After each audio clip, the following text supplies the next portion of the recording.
আজকে আমি কাতলা মাছের পেটি দিয়ে বাটার ফিশ ফ্রাই করব। আমি কিছুটা মাছের পেটি নিয়ে ভালো করে ধুয়ে পরিষ্কার করে নিয়েছি। তারপরে আমি মাছগুলোর মধ্যে নুন দিয়ে আমি ম্যারিনেট করে রাখবো। এটার মধ্যে হলুদ দিতে হবে না, শুধু নুন দিয়েই ম্যারিনেট করে মিনিট 5 রেখে দিতে হবে। ওটা যতক্ষণ ম্যারিনেট হচ্ছে, একটা জারের মধ্যে আমি কিছুটা রসুন, কিছুটা আদা, ধনেপাতা, পুদিনা পাতা, কাঁচা লঙ্কা আর সামান্য একটু জল দিয়ে একটা মিহি পেস্ট করে নেব। এইভাবে একটা মিহি পেস্ট করে নিতে হবে। এখানে হাফ কাপ আমি ময়দা নিয়েছি। যতটা ময়দা তার হাফ কর্নফ্লাওয়ার, গোলমরিচের গুঁড়ো, নুন মাছেও দেওয়া আছে সেই হিসাবে দিতে হবে, আর একটু বেকিং পাউডার আর বাটার দিয়ে খুব ভালো করে মেখে নেব। মানে ময়ম যেমন দেওয়া হয় ঠিক ওই ধরনের করে মেখে নেব প্রথমে বাটারটা দিয়ে।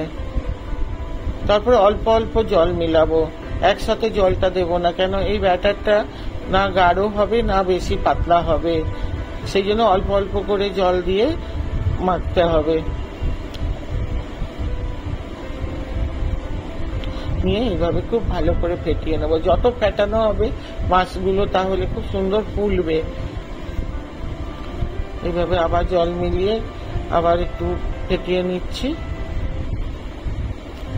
দেখুন ঠিক এই ধরনের গাঢ়টা হবে, খুব যেন বেশি পাতলা না হয়। এবারে একটা ডিম ফাটিয়ে দিয়ে দিলাম এটার মধ্যে, দিয়ে ডিমটাও খুব ভালো করে মিলিয়ে নেব। খুব ভালো করে মিলিয়ে নিতে হবে ডিমটা দিলে। দেখুন সুন্দর একটা ব্যাটার হয়ে গেছে।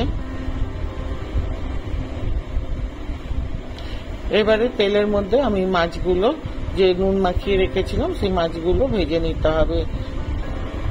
মাছটা এমন ভাবে ভাজতে হবে যেন বেশি লাল না হয়ে যায়, এদিকে সিদ্ধ হয়ে যায়, সেই হিসাবেই ভাজতে হবে মাছটা।